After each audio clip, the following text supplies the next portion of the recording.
Okay, class 10. Now we move on to the map work of your session 2023 and 24. इस बार आपके जो map question रहेंगे उसमें सबसे पहले देखते हैं हिस्ट्री का। हिस्ट्री में हम देखेंगे some important topics related to the national struggle, हमारी आजादी की लड़ाई के और उससे पहले कुछ important। तो सबसे पहले रहेगा जलियांवाला बाग, आप देख सकते हैं।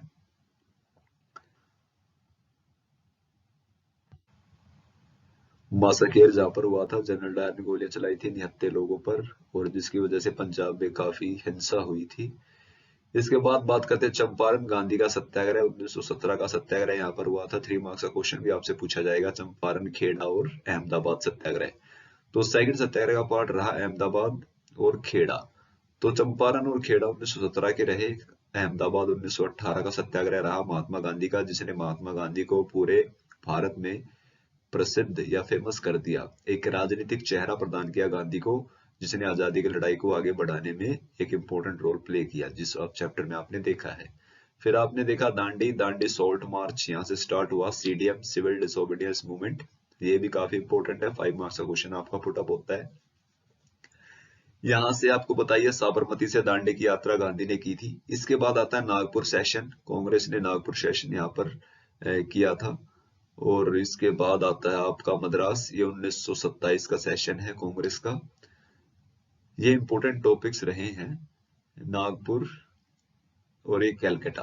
कैलकाटा भी एक इंपॉर्टेंट सेशन रहा है कांग्रेस का, जिसमें कैलकाटा और नागपुर सेशन में नॉन कोऑपरेशन मूवमेंट की स्टार्टिंग हुई थी। तो इसलिए आप याद रखना दिसंबर और सितंबर, ये 2 सेशन रहे 1920 के, नागपुर और कैलकाटा, जिसमें नॉन कोऑपरेशन मूवमेंट को फाइनली अडॉप्ट किया गया था कांग्रेस की तरफ से, कांग्रेस के सेशन में। तो these are the important topics of history. आप ब्लैंक मैप ले, उसके साथ में रखकर प्रैक्टिस करें, तो ये मैप जो आपके 5 मार्क्स है ये इजिली आप ले सकते हैं। Now we move on to the geography.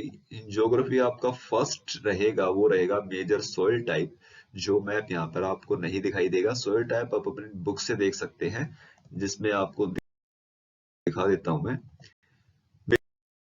Major soil types में आप देखेंगे एलुवियल सॉइल, यहाँ पर जो है ये एलुवियल सॉइल रहेगी। उसके बाद ये एरिया जो है ये डेजर्ट सॉइल। उसके बाद ये जो माउंटेनियस है ये माउंटेनियस सॉइल रहेगी।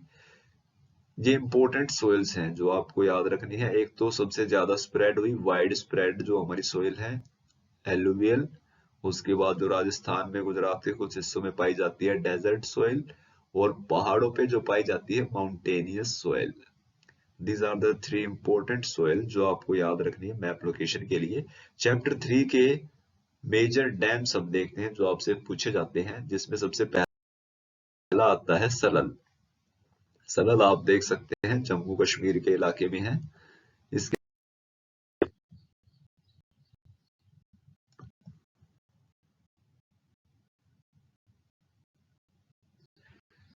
इसके बाद आपका आता है टिहरी।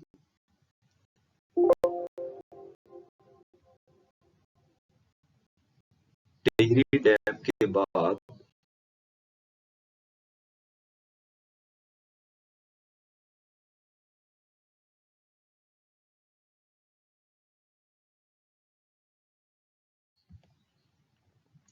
नहीं, इसके बाद आपका आता है उत्तराखंड में आपका टिहरी है और हिमाचल में आपका भाखड़ा नांगल है। तो ये आपका टिहरी डैम था। नेक्स्ट ये है आपका राणा प्रताप सागर, जो इंपॉर्टेंट मैप है। उसके बाद आपका आता है सरदार सरोवर डैम, जो भी मोदी सरकार ने इसका इनॉग्रेशन किया है। काफी लंबी लड़ाई चली सरदार सरोवर डैम को लेकर। यहाँ महानदी पर बनने वाला हीराकुद डैम। हीराकुद डैम के बाद आपका आता है नागार्जुन सागर, आंध्र प्रदेश। फिर आपका आता है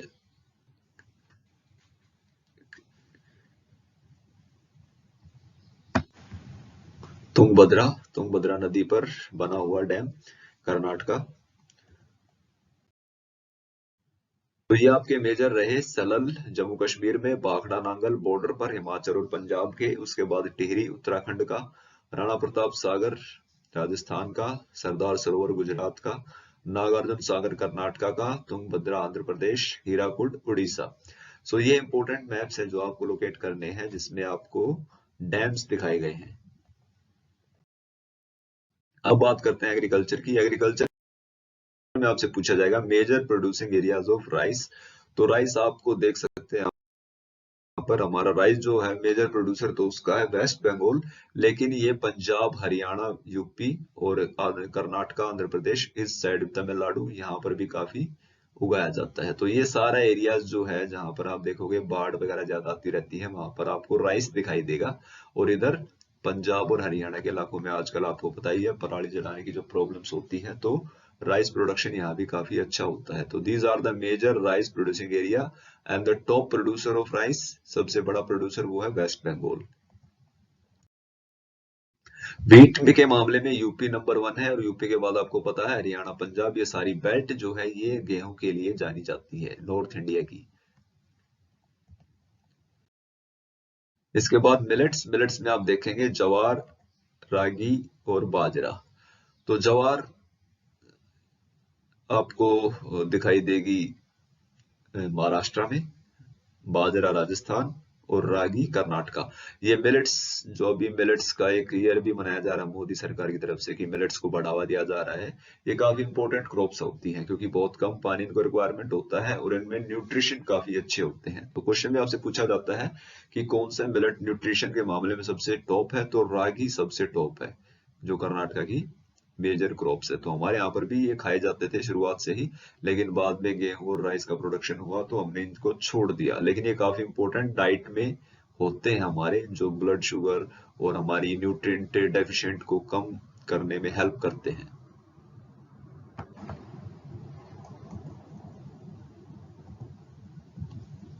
तो ये देख सकते हैं आप तीनों अनाज जिन्हें मोटा अनाज भी कहा जाता है।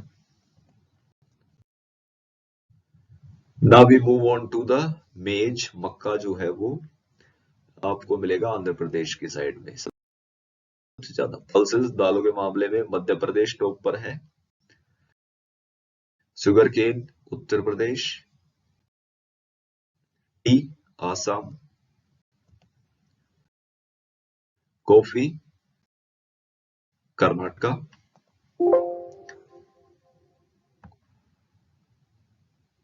रबड़ आंध्र प्रदेश, केरला, ये मेजर रबर प्रोड्यूसर स्टेट्स हैं। कॉटन गुजरात, महाराष्ट्र, ये इंपॉर्टेंट कॉटन प्रोड्यूसर हैं। जूट वेस्ट बंगाल और उसके बाद Bihar. Now we come to the mineral and energy resources. इस चैप्टर में हम देखेंगे सबसे पहले iron ore mines. Mayurbhanj Bellary Karnataka की, दुर्ग छत्तीसगढ़, कुद्रेमुख कर्नाटका की, बेलाडिला छत्तीसगढ़ की। तो ये बेल्लारी कुद्रेमुख काफी इंपोर्टेंट माइंस है कर्नाटका, क्योंकि यहाँ से काफी फाइनेस्ट आयरन ओर निकाला जाता है जिसको हम एक्सपोर्ट कर देते हैं। तो कुद्रेमुख माइन बहुत इंपोर्टेंट माइन है, ये आप याद रखना।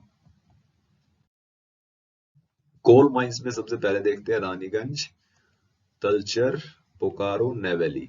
तो ये इंपोर्टेंट हमारी कोल माइंस हैं जहां से कोयला निकाला जाता है। तो अब रानीगंज देख सकते हैं वेस्ट बंगाल में है, उसके बाद आपका तलचर, तलचर आपका उड़ीसा में है, बोकारो आपका झारखंड में है, नेवेली आपका तमिलनाडु में है। Now we move to the oil field. तेल के कुएं जो भारत के हैं जहां पर ऑयल निकाला जाता है, एक तो दिग्बोई सबसे इंपोर्टेंट आसाम का, बसई ये समुद्र में है महाराष्ट्र के पास, नाहरकटिया ये भी आसाम में है, कलोल गुजरात, मुंबई हाई ये भी महाराष्ट्र में समुद्र में, अंकलेश्वर गुजरात में। तो ये इंपोर्टेंट ऑयल फील्ड्स हैं भारत के जहां से तेल की सप्लाई होती है।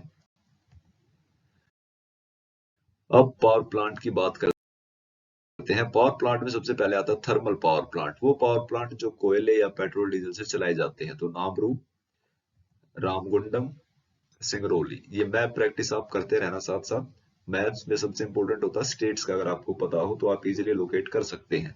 तो स्टेट वाइज इनको आप याद रखें, जैसे सिंगरौली मध्य प्रदेश में दिखाया गया है, रामगुंडम तेलंगाना में दिखाया गया है, नामरूप आसाम में दिखाया गया है।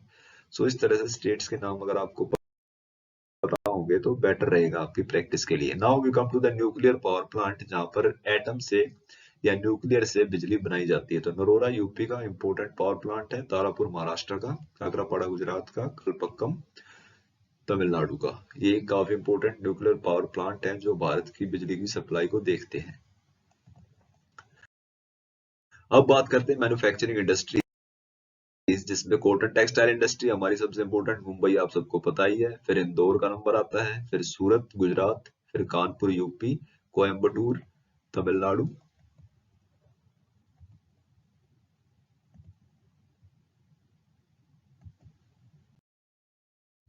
आयरन एंड स्टील प्लांट सबसे इंपॉर्टेंट, ये भी मैप्स में पूछा जाता है। आयरन स्टील प्लांट में सबसे पहले दुर्गापुर, बोकारो, जमशेदपुर, भिलाई, विजयनगर, सेलम।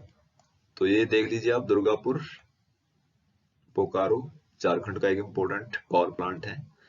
इसके बाद जमशेदपुर, ये भी झारखंड का एक इम्पोर्टेंट पावर प्लांट नहीं, स्टील प्लांट है। भिलाई भारत सरकार का है यहाँ पर। जमशेदपुर में टाटा का है। विजयनगर ये भी काफी इंपॉर्टेंट है, और Salem. So these are the important iron and steel plant of India. Software technology park, एक नए जमाने की टेक्नोलॉजी, नए जमाने की industry.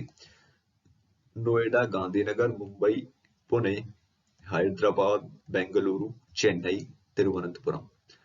So you know that Noida कई बार पूछा जाता है, तो दिल्ली के पास में लोकेट करना है। फिर गांधीनगर गुजरात का, मुंबई महाराष्ट्र का, पुणे महाराष्ट्र का, हैदराबाद तेलंगाना का, बेंगलुरु कर्नाटका का, चेन्नई तमिलनाडु का, तिरुवनंतपुरम केरला का, और गुड़गांव भी इसमें आप ऐड कर सकते हैं।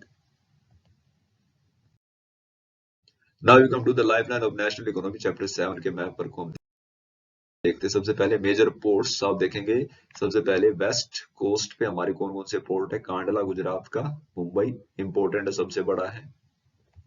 मरमगांव गोवा का, न्यू मैंगलोर ये न्यू डेवलप किया गया कर्नाटका में, कोची केरला का, तूतीकोरिन तमिलनाडु का, चेन्नई तमिलनाडु का, विशाखापट्टनम बहुत इंपॉर्टेंट है,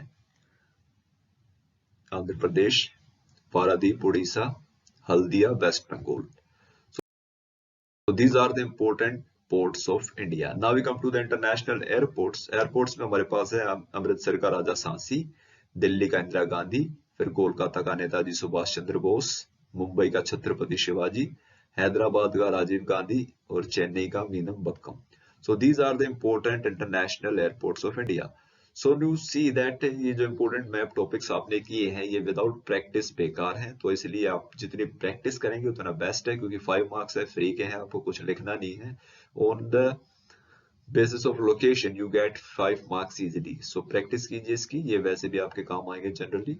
ओके, थैंक यू।